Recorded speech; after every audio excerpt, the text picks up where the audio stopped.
우리 모두는 몇 주 전에 일본 구마모토와 에콰도르 무이스네에서 큰 지진이 나서 엄청난 피해를 입은 사실을 알고 있습니다. 일본 구마모토에는 진도 6.4 규모의 지진이 났었고, 에콰도르 무이스네에는 진도 7.8에 이르는 큰 지진이 일어난 것을 우리가 뉴스를 통해서 듣고 있습니다. 그런데 이 차이가 엄청나게 달랐습니다. 피해의 차이가 엄청나게 달랐는데, 에콰도르는 약 660명이 죽었고 일본은 약 49명이 죽는데 그쳤습니다. 물론 진도 1은 엄청난 차이기는 하지만, 그러나 비슷한 지진이 났는데 그 피해의 결과는 엄청난 차이를 만들었습니다. 에콰도르가 일본과 비교할 수 없는 큰 피해를 입었습니다. 왜 비슷한 지진이 났는데 그런 차이를 만들었을까요? 여러 이유가 있겠죠. 그러나 가장 중요한 것은 내진 설계 때문이라 그래요. 에콰도르는 내진 설계가 거의 안 되었고, 반대로 일본은 1981년 이후로 내진 설계를 의무화해서 기초를 단단히 했기 때문에 외부에 큰 충격이 왔을 때 에콰도르보다 훨씬 더 피해를 줄일 수 있었다는 것입니다. 우리 개인과 가정에도 우리가 예기치 않는 외부의 충격이 올 때가 있습니다. 우리가 원하지 않는 외부 충격을 우리가 받을 때가 있습니다. 그럴 때 삶의 기초가 튼튼하지 못하면 쉽게 무너질 수 있습니다. 그러나 삶의 기초를 튼튼하게 하면 쉽게 무너지지 않을 수 있습니다. 그래서 예수님도 우리에게 말씀하시는 거예요. 우리 인생과 가정이라는 집을 모래 위에 짓지 말고 반석 위에 지으라고 말씀하시는 거예요. 예수님 피 맺힌 호소죠. 우리 인생이라는 집, 가정이라는 집을 모래 위에, 허약한 모래 위에다가 짓지 말고 반석 위에다가 지으라고 말씀하시는 것입니다. 그것을 마태복음 7장 24절에서 27절에 말씀합니다. 그러므로 누구든지 나의 이 말을 듣고 행하는 자는 그 집을 반석 위에 지은 지혜로운 사람 같으리니 비가 내리고 창수가 나고 바람이 불어 그 집에 부딪히되 무너지지 아니하나니 이는 주초를 반석 위에 놓은 연고요. 나의 이 말을 듣고 행치 아니하는 자는 그 집을 모래 위에 지은 어리석은 사람 같으리니 비가 내리고 창수가 나고 바람이 불어 그 집에 부딪힘에 무너져 그 무너짐이 심하니라 라고 말씀했습니다. 예수님 분명히 말씀했습니다. 만물을 창조하시고 우리 인생의 창조주요 주관자이신 예수님 말씀하시기를 언젠가 우리 인생은 창수, 홍수, 비바람이 치는 것과 같은 인생의 위기를 만나는 때가 온다는 거예요. 그것이 우리가 살고 있는 이때에 만나는 것일 수도 있지만, 가장 큰 인생의 창수와 홍수는 무엇이겠어요? 마지막 날 모든 인생이 하나님의 심판대 앞에 서서 하나님의 심판을 받는 것입니다. 여러분, 그때에 그 인생이 모래 위에 지은 집과 같은 인생이라면 그것은 완전히 무너질 것이, 심지어 무너짐이 더 심할 것이라고 말해요. 그러나 반석 위에 인생의 집을 지은 사람은 그러한 인생의 위기와 인생의 심판 앞에서도 무너지지 않고 든든하게 설 것이라고 주님이 분명히 말씀했습니다. 사랑하는 교우 여러분, 오늘 여기를 방문한 학부모님 여러분들, 여러분 인생은 지금 어디 위에 지어지고 있는지를 점검하면 좋겠습니다. 여러분 인생의 집들이 모래 위가 아니라 반석 위에 지어지기를 축복합니다. 그렇다면 어떻게 우리 자신과 가정을 모래 위가 아니고 반석 위에 지을 수 있는가 하는 것입니다. 어떻게 그러면 우리가 무너지지 않는 반석 위에다가 우리 개인과 가정의 집을 지을 수 있냐는 것입니다. 최근에 우리가 읽고 있는 창세기 38장에 소개되는 유다의 가정을 통해서 그것을 잘 배울 수가 있습니다.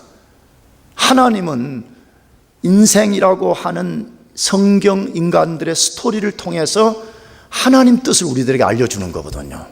근데 유다라고 하는 사람이 있었는데 그 사람과 그의 가정의 스토리를 통해서 어떻게 하면 인생이 반석 위에다가 집을 짓고 어떻게 하면 모래 위에다가 집을 짓는 것과 같은가, 이걸 우리에게 보여주는 것이에요. 그래서 그것을 잘 읽고 듣고 너희 인생과 너희 가정의 집을 모래 위에다가 짓지 말고 무너지지 않는 반석 위에다가 지으라라고 말씀하시는 것이에요. 그러면 유다는 어떤 사람이었냐는 것이에요. 유다는 1차적으로 태어날 때 굉장한 프리빌리지, 특권을 가진 사람이었어요. 야곱의 네 번째 아들로 태어나서 그 이름을 유다, 우리말로 하면 여호와를 찬송하다. 물론 유다라는 뜻은 찬송하다예요. 찬송하다. 그러나 의미를 부여할 때는 거기에 분명히 여호와를 찬송하다, 이래서 유다라는 이름을 지어줬어요. 이름이 얼마나 멋있고 고귀해요. 물론 세상 사람들은 그런 이름 들으면 아주 경시하고 멸시하지만 우리 기독교 관점에서 보면 유다만큼 좋은 이름이 어디에 있습니까? 여호와를 찬송한다는 거예요. 그런데 그의 생애를 보면 여호와를 찬송하기는 고사하고 여호와의 이름을 욕되게 한 사람으로 살았더라고 되어 있는 거예요. 나가서 유다는 자신의 형제들인 루벤, 시므온, 레위가 장자권을 물려받는 특권을 잃었을 때에 장자가 될 수 있는 기회를 얻었습니다. 야곱이라는 사람이 12명의 아들을 낳았는데 루벤, 시몬, 레위라고 하는 유다의 세 형들이 장자권을 상실해 버렸습니다. 그들의 부도덕한 삶 때문에. 그래서 유다가 그 장자권을 손에 넣을 수 있는 찬스를 얻었음에도 불구하고 그의 아주 충동적인 성격, 아주 괴팍한 성격, 아주 부도덕한 행위들로 인하여서 장자가 되지 못했더라라고 소개하고 있습니다. 유다는 3명의 아들이 있었는데 그 중에 2명이 하나님의 목전에서 악을 행함으로 하나님이 그 2 아들을 직접 죽였다고 그랬어요. 성경에 하나님이 어떤 개인을 직접 죽인 것은 유다의 2 아들이 최초예요. 얼마나 악했으면 하나님이 직접 죽였다는 거예요. 무슨 다른 간접적 방법으로 죽일 수가 있는데 하나님이 직접 그들을 죽였더라라고 되어 있습니다. 여러분, 2 아들이 연속해서 죽는 것을 봤을 때 유다가 얼마나 고통스러웠겠어요. 나가서 그는 자신의 며느리 다말과 관계를 맺고 아들들을 낳았습니다. 도저히 이것은 세상적 관점에서 볼 때도 말도 안 되는 이야기예요. 자기 며느리 다말과 관계를 맺고 2 아들을 낳았더라, 이렇게 되어 있습니다. 어떻게 한 개인과 가정이 이렇게 비극적이고 수치스러울 수가 있죠? 도대체 그 이유가 어디에 있는 것입니까? 하나님의 선택을 받은 사람, 이름이 여호와를 찬양하다라는 이름을 가진 그러한 사람과 그 가정 안에 이런 비극과 수치스러운 일이 일어난 이유가 어디에 있는 것입니까? 왜 그들에게는 죄의 유혹을 막아줄 하나님의 불성곽, 하나님의 불성곽이 그들에게는 없었냐는 거예요. 가정이 큰 충격과 위기에 빠졌을 때에 그것을 지탱해 줄 반석이 없었는가 하는 것이에요. 왜 그들은 굉장한 프리빌리지를 갖고 출발했음에도 불구하고 세상 관점에서 볼 때도 말도 안 되는 아주 비참한 수치스러운 가정이 되고 말았냐는 것이에요. 무엇 때문이죠? 그들 스스로가 허망하고 거짓된 것을 삶의 기초로 삼았기 때문에 그렇습니다. 여러분, 오해하면 안 됩니다. 하나님은 선하신 분입니다. 우리가 하나님 앞에서 하나님 말씀에 순종하고 하나님을 의지하여 잘 하나님께 헌신된 삶을 살라고 하는데 하나님이 우리 인생을 망치시는 분이 절대로 아닙니다. 아멘이죠? 하나님은 절대 선하신 분입니다. 그럼 왜 인생이 하나님으로부터 엄청난 특권과 복을 받았음에도 불구하고 인생이 그렇게 살지 못하고 비극적으로 떨어지냐 이거예요. 그것은 그 인생들이 허망하고 거짓된 것을 삶의 기초로 삼았기 때문이라고 성경이 말씀해요. 그러므로 우리는 유다의 가정을 통해서 그것들이 무엇인지를 잘 배우는 게 필요해요. 뭐가 인생에 진짜 허망한 거냐? 뭐가 인생의 신기루냐? 뭐가 인생의 모래성 같은 거냐? 이걸 우리가 잘 배우고 우리가 만약에 그것을 붙잡고 살았다면 우리는 그것을 철저히 버려야 됩니다. 아주 단호하게 그것을 버려야만이 우리가 유다의 가정처럼 되지 않게 된다는 것이에요. 그러면 우리 자신이, 우리 가정이 버려야 될 거 뭐냐 하는 것이에요. 다시 말하면 붙잡으면 안 되는 거 뭐냐 하는 것이에요. 첫 번째로 속이는 삶을 버려야 된다고 말해요. 뭐 하는 삶요? 속이는 거, 거짓말하고 남 속이는 삶으로 사는 거, 이거 그리스도인이 이걸 완전히 버리라고 말씀해요. 오늘 본문 창세기 38장 12절에서 18절까지인데 좀 길어서 중간을 뛰어넘어서 제가 좀 읽어보려고 그래요. 얼마 후에 유다의 아내 수아의 딸이 죽은지라 유다가 위로를 받은 후에 그 친구 아둘람 사람 히라와 함께 딥나로 올라가서 자기 양털 깎는 자에게 이르렀더니 혹이 다말에게 고하되 내 시부가 자기 양털을 깎으려고 딥나에 올라왔다 한지라 그가 그 과부의 의복을 벗고 면박으로 얼굴을 가리고 몸을 휩싸고 딥나 길 곁 에나임 문에 앉으니 이는 셀라가 장성함을 보았어도 자기를 그의 아내로 주지 않음을 인함이라. 유다가 가로되 무슨 약조물을 내게 주랴. 그가 가로되 당신의 도장과 그 끈과 당신의 손에 있는 지팡이로 하라. 유다가 그것들을 그에게 주고 그에게로 들어갔더니 그가 유다로 말미암아 잉태하였더라. 무슨 내용을 다루고 있는 것 같아요? 유다의 며느리 다말이 시아버지 유다가 양털을 깎기 위해서 딥나로 올라온다는 소식을 들었습니다. 원래 처음에 우리가 지난주에 읽었듯이 유다가 계속 자기 며느리와 관계를 맺는 아들이 자꾸 죽으니까 너 친정에 가 있으라고 그랬지. 친정에. 그래 친정 그 부근에 이제 가 있는데 딥나로 올라온다는 소식을 듣고 며느리 다말이 과부의 의복을 벗고 창기의 옷을 입은 후에 그 딥나로 들어오는 시아버지를 유혹하고 속여서 성관계를 갖고 임신을 한 것입니다. 말도 안 되죠, 이것이. 물론 우리 다음 주에 이 부분을 다시 끝까지 들어야 돼요. 근데 어쨌든 하여튼 말도 안 되는 일을 했다라고 되어 있어요. 그러면 왜 다말은 시아버지 유다를 속이고 그런 일을 했냐는 거예요. 아주 부도덕하게 보이는 그런 일을 했을까 하는 것이에요. 시아버지 유다가 먼저 며느리 다말을 속였기 때문입니다. 무엇을 속였습니까? 유다가 큰아들 엘의 대를 이어주기 위해서 마지막 남은 세라를 주기로 해놓고 오랜 시간이 지나도 주지 않았습니다. 지난주에 말씀드렸는데 유다는 처음부터 세라를 다말에게 줄 마음이 없었습니다. 거짓말로 속인 것입니다. 내 막내 아들이 앞으로 장성하면 내가 너에게 주겠다고 말은 했지만 실제로는 주지 않으려고 거짓말로 속인 것입니다. 그래서 다말이 기다리다가 알아차린 거예요. 아, 시아버지가 나를 속이려고 그랬구나 하는 것을 알게 되어서 다말이 시아버지를 속여서 자기 목적을 성취했던 것입니다. 여러분, 이 이야기 통해서 하나님은 우리에게 뭘 보여주려고 말씀하시는 것 같아요? 야곱과 그 가정과 그 후손 사이에 계속되는 속임과 거짓말이 지배하고 있었다는 거예요.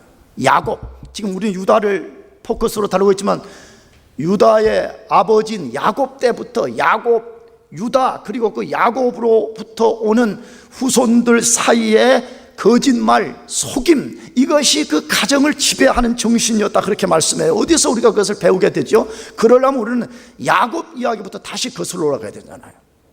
야곱이 자신의 몸에 염소 가죽을 더 씌우고 형 에서인 것처럼 꾸며서 아버지 이삭을 속인 것 우리가 잘 알고 있습니다. 고대 당시에는 그 아버지가 축복하는 권한을 갖고 있었는데 야곱이 큰아들 에서를 축복하려 한다는 걸 둘째 아들 야곱이 듣고 그 축복을 가로채려고 한 거죠. 그런데 자기 자신을 형처럼 변장한 것이에요. 그래서 성경에 보면 형은 털이 많이 난 사람이고 야곱은 매끈매끈한 사람이라고 그랬죠. 그래서 가서 염소를 잡고 염소 가죽을 벗겨서 그 염소 가죽으로 자기 몸을 감싼 거예요. 일종의 옷이죠. 옷을 형처럼 해서 자기 아버지 야곱을 속인 적이 있었다는 것을 우리는 잘 알고 있습니다. 나아가서 야곱이 라헬을 사랑하여서 7년을 장인에게 봉사를 했는데 정작 결혼식 날 밤에 속임을 당해서 레아와 결혼한 사실을 우리가 잘 알고 있습니다. 나가서 야곱의 아들들이 요셉을 미디안 상인들에게 판 후에 아버지에게는 요셉이 죽었다고, 요셉의 옷을 벗겨서 염소를 잡아서 짐승의 피를 옷에 묻혀가지고 아버지 보세요, 사나운 짐승들이 아버지가 사랑하는 아들을 죽였습니다, 거짓말로 속였습니다. 오늘 본문에 유다가 다말에게 세라를 주겠다고 해놓고 실제 주지 않고 속였더라고 지금 말하는 거예요. 그러자 다말이 시아버지를 속이고 그와 관계를 맺었더라, 그렇게 되어 있습니다. 여러분, 성경은 무엇 때문에 긴 이야기를 써서 우리로 읽게 하고 듣게 만드는 것이죠? 속이는 삶을 사는 사람은 반드시 속임을 당하게 된다는 것입니다. 이게 성경의 큰 주제예요. 거짓말하고 속이는 삶을 사는 사람은 언젠가 속임당하는 날이 온다는 거예요. 여러분, 이것이 구약의 큰 주제 중에 하나입니다. 여러분, 이 세상 사람들이 쉽게 거짓말합니다. 이 세상 사람들이 쉽게 사람을 속이려고 합니다. 그런 사람들은 자기가 속임당할 거라고 생각하잖아요. 자기가 완벽한 거짓말, 완벽하게 상대방을 속일 수 있다라고 생각하기 때문에 그런 일을 주저없이 하는 것입니다. 그러나 성경은 분명히 말합니다. 속이는 삶을 사는 사람은 반드시 속임당하는, 봐라, 야곱이 아버지 이삭을 속일 때에 그가 장인에게 속임당하고 그가 사랑하는 아들로부터 속임을 당하고 그의 며느리를 속이게 할 때 며느리가 그를 속이는 것을 보이지 않냐라고 말씀해요. 왜 그럴까요? 여러분, 하나님이 매우 싫어하는 것이 하나 있습니다. 여러분, 우리 하나님이 싫어하는 것을 하지 말아야 됩니다. 아멘이죠? 하나님이 싫어하는 것이 있어요. 근데 하나님이 싫어하는 것 중에 하나가 뭐냐? 그것이 거짓말로 남 속이는 거예요. 그래서 시편과 수많은 곳에 하나님이 거짓말쟁이들을 매우 싫어한다고 말씀해. 그 중에 몇 구절을 우리가 살펴보려고 그러는데 시편 5장 6절 말씀이에요. 거짓말하는 자를 멸하시리이다. 거짓말하는 자를 뭐해요? 멸하신다고 말해. 하나님이 그런 사람을 멸하신다고 말해. 여호와께서는 피 흘리기를 즐기고 속이는 자를 싫어하시나이다. 내가 자주 말씀드리죠. 교회 다니면 사람들이 하나님 뜻이 뭐예요? 모르겠어요. 막 고민하는 사람, 나는 좀 이상해. 하나님 뜻은 너무 분명해. 너무 분명해. 하나님 뜻은. 내가 볼 때 나는 개인적으로 하나님 뜻이 너무 분명해가지고 좀 힘들어. 왜? 너무 분명한데 그걸 거역하려고 그러니까 내 양심이 아픈 거예요. 하나님의 뜻이 너무 명백한 거예요. 교만하지 말아라. 거짓말하지 말아라. 너무 명백하잖아요. 근데 사람들이 그런 건 안 지키려고 그래. 그런 것은 안 지키고 무슨 장가 언제 가지요? 뭐 내 여자친구는 동쪽에 있어요? 서쪽에 있어요? 맨날 그런 거나 물어보려고 그러고. 내가 말했잖아. 아무 여자나 하면 된다고. 할렐루야. 물론 그 아무라는 말의 앞에는 꼭 예수님을 믿어야 돼. 예수님 안 믿는 사람하고는 하면 안 돼. 예수님 믿는 사람은. 이상한 교리를 듣고 와가지고 운명론 막 그렇지. 하나님이 창세전에 짝지어 놓은 여자가 있다는 거예요. 그 여자를 만나야지 행복하다고 생각하는 거예요. 물론 하나님의 큰 뜻 안에는 하나님 모르시는 게 없으니까 이해되지만 여러분요, 섬기려고만 하면 예수 믿는 사람 누구하고 해도 돼요. 아멘이지요? 동의 안 하는 거예요. 지금 이제 동의 안 하는 거예요. 자기가 안 섬기려고 하는 게 섬김 받으려고 그래요. 그러니까 지금 대학부도 맨날 내고 싸우는 게 그거예요. 맨날 하면 뭐 자기만 사랑해주는 남자, 너의 이상형은 뭐냐고, 자기만 사랑해주는, 그런 게 어디 세상에. 그런 허황된 꿈은 버려요. 송중기 같은 남자는 없어요. 그거는 페이크예요. 페이크. 여러분 자신이 그런 사람이 아니잖아요.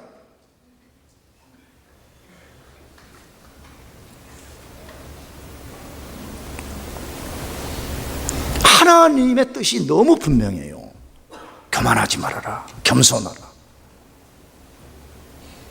그 중에 하나가 여호와께서는 피 흘리기를 즐기고 속이는 자를 뭐 한다고요? 싫어한다 그래. 여러분, 나도 여러분도 정직하게 삽시다 하면 그냥 굶어 죽더라도 정직하게 살아. 자꾸 속이고 트릭 쓰려고 자꾸 그렇게 하지 마라. 그 하나님이 싫어하신다 그러잖아. 하나님 안 좋아하신다 그러잖아. 우리가 사람끼리도 조금 좋아하고 조금 뭐가 이득이 되어 보인다는 사람 마음을 나쁘게 하려 안 하잖아. 그 사람 기분 나쁘게 안 만들려고 우리가 얼마나 애를 많이 써요. 그런데 만물의 창조주이시오 만물의 주 대신 하나님이 싫어한다는 것을 우리가 하면 되겠냐는 것이에요. 시편 25편 3절 하반절에 무고히 속이는 자는 수치를 당하리이다. 무고히 속이는 자는 뭘 당한다고요? 수치를 당한 날이 온다는 거예요. 여러분 이런 말씀을 꽉 마음에 새겨요. 그래서 직장생활 하든지 뭐 학교에서 공부를 하든지 속이려고 하지 마라. 나는 이번에 그 한국 뉴스를 보면서 한국에 무슨 뭐 옥시 무슨 회사가 가습기 그게 뭘 넣어가고 쨌는데 그 어느 학교 교수가 연구를 해가지고 조작을 했다. 그래서 난 그 100% 어떻게 되는지 잘 모르겠어요. 진짜 조작을 한 건지 안 한 건지는 잘 모르겠어요. 그러나 만에 하나예요. 분명히 또 혹시 또 거기 또 있는 관련된 친척이나 누가 있으면 큰일 나니까. 만에 하나, 만약에 그게 사실이라면 있을 수 없는 일이죠. 만에 하나 자기의 거짓됨과 속임 때문에 지금 얼마나 많은 피해자가 생겼냐는 거예요. 그러니까 특히 지적인 것을 추구하고 공부하는 사람들이요 정신 똑바로 차려야 돼요. 연구할 때도 정직하게 하고. 아멘? 창호 아멘? 남의 거 훔쳐오고 그런 거 없기? 남 잠 못 자고 지 밥 주고 세포 밥 주고 그래가지고 했는데 그 결과가 자기 것인지 탁 취해가지고 논문 착 내고. 여러분 그런 인간들은요 하나님이 멸시한다 그래. 하나님 매우 싫어한다 그래. 그런 사람 박사학위 받아도 잡도 못 받아. 설령 받을지라도 천국 못 가. 그렇게 살면. 이사야 33장 1절 하반절에 속이는 자여 내가 학대하기를 마치면 내가 학대를 당할 것이며 내가 속이기를 그치면 사람이 너를 뭐 한다 그래요?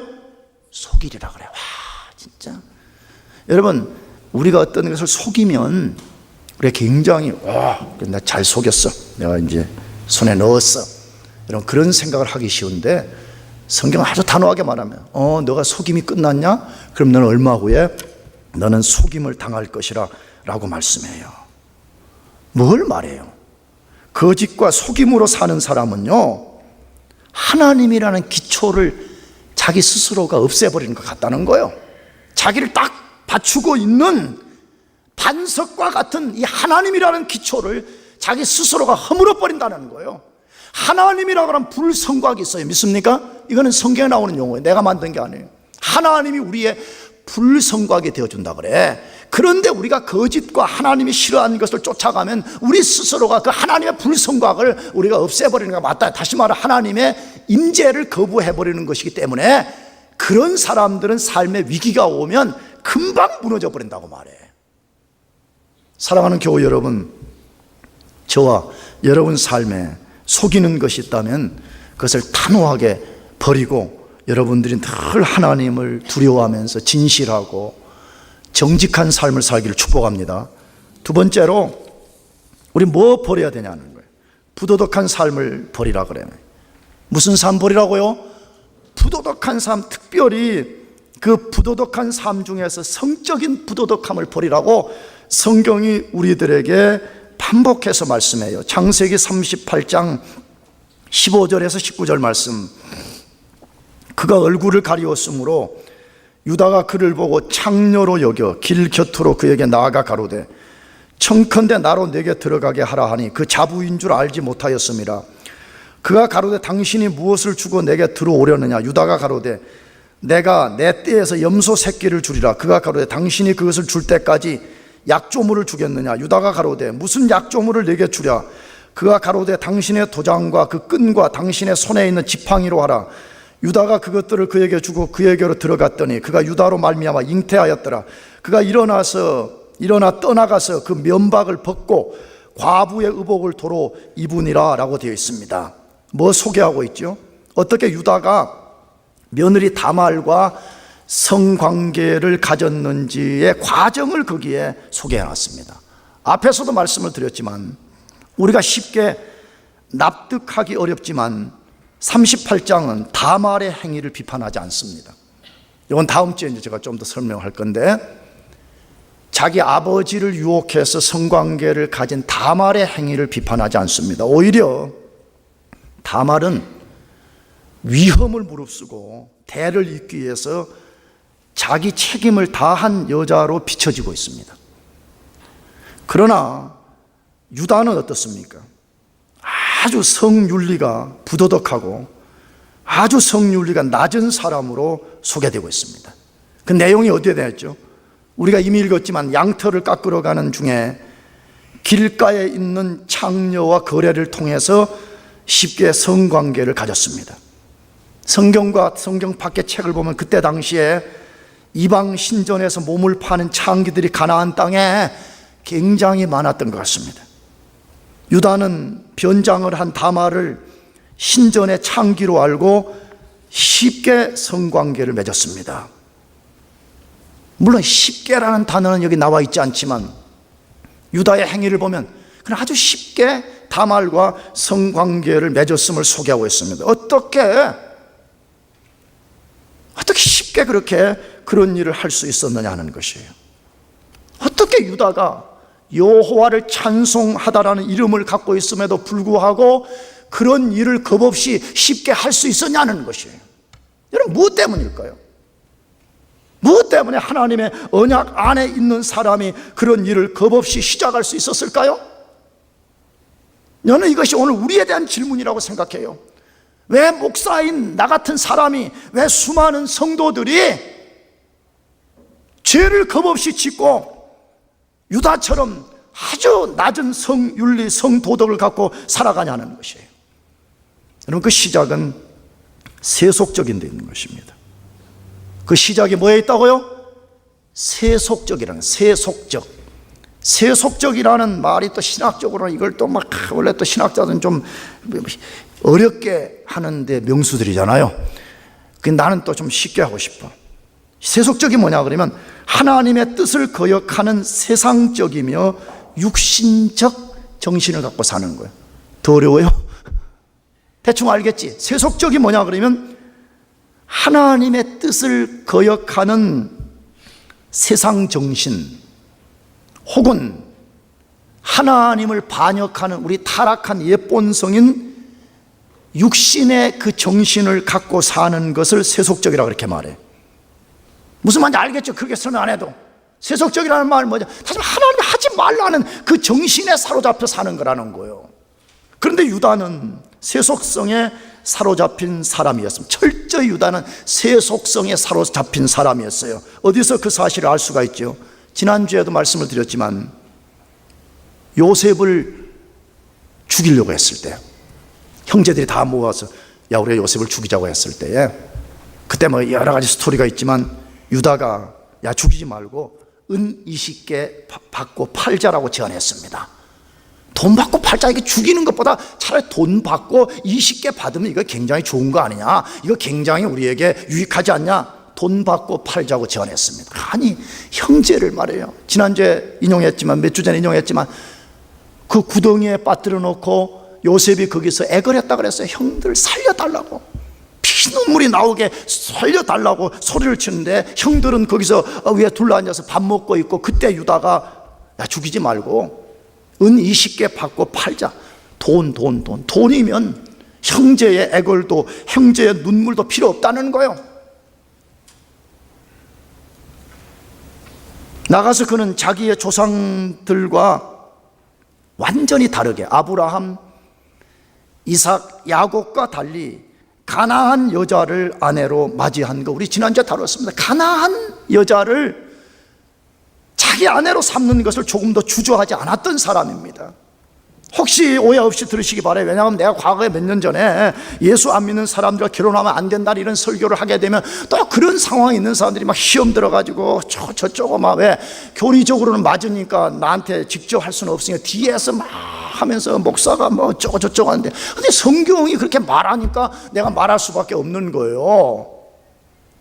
근데 왜 경건한 크리스찬들이 예수 안 믿는 사람들하고 쉽게 결혼을 하려고 그러냐? 여러분, 그 사람 속에 세속정신 때문에 그러는 거예요. 내가 이렇게 해도 이게 아무 문제가 안 된다는 세속 정신을 갖고 있기 때문에 유다처럼 하는 거예요.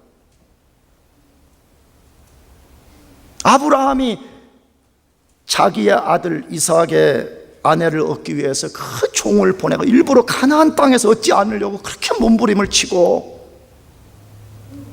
이삭이 자기 큰아들 에서가 가나안 여자를 맞이했을 때 그 고통하는 이야기, 이런 것들 다 뭐예요? 가나안 여자는 안 된다는 거예요.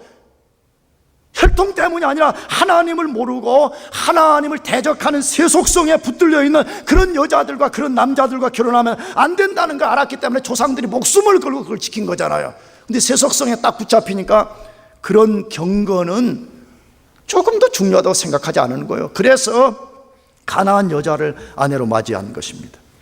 자기의 사업적 이득을 위해서 쉽게 경건한 형제들, 언약 공동체 형제들을 쉽게 떠나버렸으면 지난주에 다뤘잖아요. 유다가 왜 죄를 범했느냐? 시작은 아버지와 언약 공동체를 떠나버린 데서부터 시작됐다고 말씀드렸잖아요. 내가 다시 말씀드려요. 제발 여러분 교회에 충실해요. 아멘. 졸업하는 여러분들 꼭 가서 교회에 충실해요. 왜? 교회는 목사부터 또 우리 성도들이 다 불완전한 공동체 집합이잖아요. 이것이. 그래도 하나님이 이것이 우리 영적인 인큐베이터고 이것이 우리 영적인 안전의 보장이 된다고 여기시기 때문에 교회를 만들어서 우리를 모이게 한 거잖아요. 교회 가는 거 쉽게 던져버리고, 토요일 날 새벽 2시, 3시, 4시까지 드라마 보다가 이상한 거 보다가 주일 놓쳐버리고, 또 나오면 파는 졸다가 뭔 설교는 듣지 못하고 말이에요. 내가 어디선가 말씀드려서 우리 개혁교회는 우리는 종교개혁자들의 후예잖아요. 종교개혁자들의 영향을 받은 사람들이 청교도들인데, 청교도들은요 토요일 날 어떻게 하는지 알아요? 그 사람들은 토요일 되면 주일날 밥 먹을 것 같은 거 다 준비를 해놓고 일찍 잤다고 돼 있어요. 일찍 잤다고, 다 일찍 잤어요. 왜? 내가 맑은 정신에 하나님 앞에 나아가고 내가 맑은 정신에 하나님 말씀을 듣겠다는 거예요. 이게 최고의 헌신이야. 나는 지금 이 시대 관점으로 보면 굉장한 헌신이라고. 왜? 사람들이요 안 자려고 그래. 막 에너지 드링크 마시면서 안 자는 거야. 자라 그래도 안 자는 거예요. 그래가지고는 다음날 교회 오면 졸다가 놀라워요. 목사가 안 한 말도 했다고 하는 사람들이 있어요. 내가 그래서요, 그러면 내가 어떻게 하냐 그러면 이제 반박을 하려는 건 아니고 내가 물어봐요. 여기 아마 그런 몇몇 증인들이 있을 거예요. 내가 물어본 증인들. 야, 개똥아, 지난 주일에 내가 이런 이야기 했냐? 몇 사람한테 물어봐요. 목사님 전혀 그러지 않았다는. 나도 안 했다고 내가 확신하고 있었는데 했다고 그러니까 내가 물어보는 거거든요. 날고 했다는 거예요. 이야, 이거 진짜 귀신이 와서 했나? 그래, 졸다가 있는 거야. 졸다가 자기가 듣고 싶은 이야기만 듣는 거예요. 여러분 제발 졸업하고 나가든 여기에 있든지 간에 하나님의 교회를 사랑하고 하나님의 교회 가운데 머물러요. 아멘. 내가 지난주에 2번째 말하는 거예요. 딱 가면 아마 2주 후부터 나가겠습니다. 그런 게 어디 있어요? 가자마자 딱 교회를 정하고 가서 그렇게 목사님한테 인사 딱 해. 목사님, 저는 위대한 펜스테이트 졸업생입니다. 우야! 이거 아무도 안 하네. 그렇게 하고, 목사님 제가 굉장히 부족합니다. 기도해 주십시오. 앞으로 제가 이 교회에 나오겠으니 저 신앙 지도 잘 해 주십시오. 혹시 제가 잘못된 길을 가면 따끔하게 말해. 여러분 그래야지 되지. 자기 영혼의 목자를 가져야지. 목사를 일부러 피해. 왜? 혹시라도 목사가 뭐라고 또 할까 뭐 어쩌고저쩌고. 그래고 무슨 신앙생활을 똑바로 하겠어요. 여러분의 영혼의 목자가 있어야지. 정말 여러분이 완전하지 않잖아요. 그럼 여러분이 혹시라도 잘못 생각하고 잘못된 길을 갔을 때 여러분의 영혼을 사랑하는 목사가 이거 잘못됐다 이러면 안 된다고 말해요. 놔둬버려. 왜? 지도 그 목사를 놔둬버리니까 놔둬버리는 거예요. 여러분 그렇게 하면 안 되는 것이죠. 그렇게 하면요, 유다는 언약 공동체를 떠나게 될 때에 그는 완전히 타락의 길을 가게 됐다고 성경이 말씀하고 있어요. 나가서 유다는 자기 사업적 이득을 위해서는 가나안 사람과 손 잡는 것을 조금도 주저하지 않았다. 여기 히라라는 사람이 지금 등장하는데, 이 히라가 바로 가나안 사람이에요. 자기 이득을 위해서는 나는 가나안이고 뭐고 필요 없다는 거야. 나 돈만 되면, 내 이득만 되면 나는 그 사람이 나의 진정한 동역자라, 그렇게 말하는 거예요. 뭐 보여줘요?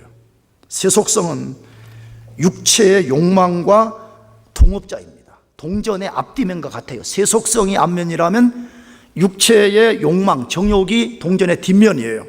그렇기 때문에 육체의 욕망을 절제한 능력이 없어져 버려요. 세속성에 꽉 붙잡히면 육체의 더러운 욕망을 절제하는 능력을 상실해 버려요. 그래서 그런 사람들은 눈에 보이는 대로 행동하기 쉽고 육체의 정욕이 원하는 대로 행동하기가 매우 쉬운 것입니다. 나가서 그런 사람은 충동적이 되기 쉽습니다. 그래서 유다처럼 성적인 부도덕한 일을 쉽게 저지를 수 있었던 것입니다. 굉장히 중요한 이야기예요. 왜 목사인 나 같은 사람이, 왜 경건했던 성도들이 타락하게 되느냐? 세속성에 붙잡혀서 그 육체의 정욕에 지배되는 순간에 죄의 유혹이 탁 올 때 그것을 뿌리치는 능력이 상실되어 버렸기 때문에 충동적으로 죄를 짓는 거예요. 내가 우리 대학부 친구들에게 자주 말했잖아요. 다른 성경 공부 때 미국에서는, 나는 100%는 모르지만 내가 읽은 책에 의하면 사람들을 리크루팅할 때 인테그리티가 뛰어난 사람을 좋아한다. 인테그리티가. 근데 인테그리티를 뭐 번역을 또 그것도 한국말로 좀 하기가 좀 어렵잖아요. 근데 어쨌든 우리말로는 정직이라는 말로 사실은 번역했는데, 인테그리티는 정직이라는 말보다 훨씬 더 많은 개념을 갖고 있잖아요. 근데 왜 인테그리티가 뛰어난 사람을 좋아하느냐? 인테그리티가 뛰어난 사람은 죄의 유혹이 왔을 때 그걸 뿌리칠 능력이 많다는 거예요. 만일에 회사를 운영하고 회사를 다니는데 누가 와가지고 뇌물을 먹이려고 그래. 근데 인테그리티가 없는 사람은 어떻게 하지? 갈등하기, 이거 받아 마라. 야, 이거 받으면 이게 굉장히 지금 우리 집에 도움이 되는데, 갈등하다 받아버리는 거예요. 근데 인테그리티가 뛰어난 사람은 어떻게 하죠? 안 돼. 무슨 소리냐고. 영적 인테그리티라는 게 있어요. 세속성에 붙잡히면 영적 인테그리티가 사라져버리기 때문에 길을 가다가 창녀를 보고 쉽게 유혹을 받고 쉽게 죄를 선택한 유다처럼 된다는 것이에요. 나가서 그런 사람들은 분별의 능력을 상실하고 자기가 선택하는 이 일이 어떤 위험을 초래하는지에 대해서 분별하는 눈이 없게 된 것입니다. 유다를 잘 보세요. 다말과 관계를 맺으려고 딜을 했어요. 그러니까 너 뭐 주면 되겠냐 그러면, 통상 고대 당시에는 염소 새끼 몇 마리 주세요. 내가 지금 먹고 살아야 되니까 이러이러한 물질을 주세요. 그렇게 할 거냐. 그런데 뭐 달라 그랬어요? 약조물로 당신의 도장을 주시오.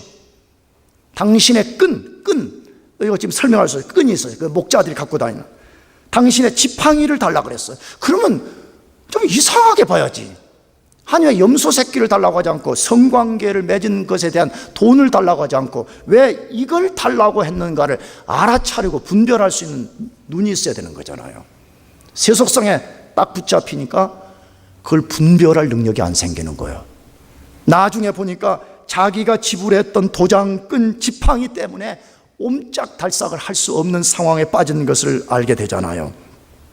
세속적이 된다는 것은 그 사람 속에 거룩한 정서, 거룩한 감정이 없다는 말이에요. 세속성이 뭐요? 그러면 세속성에 붙잡힌 사람 속에는 그 사람 안에 거룩한 정서, 거룩한 감정이 없어요. 이게 매우 중요한 것이에요. 내가 우리 교회 와서 계속 대학부 친구들과 여러분에게 호소하는 거예요. 어쩌면 이거 혹시 오해 없이 들어요. 이 이론을 여러분이 알아야 돼요.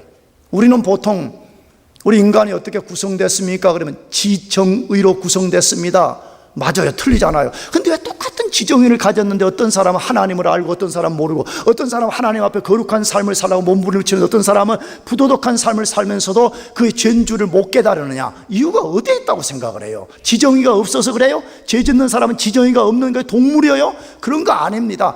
지정의를 배후에서 움직이는 성향이라는 게 있어요. 성향. 영어로는 disposal 그렇게 말하는데, 이 성향이 그 사람의 지식을 움직이고 그 사람의 감정을 움직이고 그 사람의 의지를 움직이는 거예요. 그러므로 성향이 죄에 사로잡힌 사람은 그 사람의 지식이 죄에 사로잡혀 있기 때문에 쉽게 죄를 짓는 것이고, 그 사람의 지식이 영적 어둠에 사로잡혀 있으니까 하나님이 없다 그러는 거예요. 하나님이 없다 그러는 거예요. 우리는 하나님이 있는 걸 믿잖아요. 할렐루야.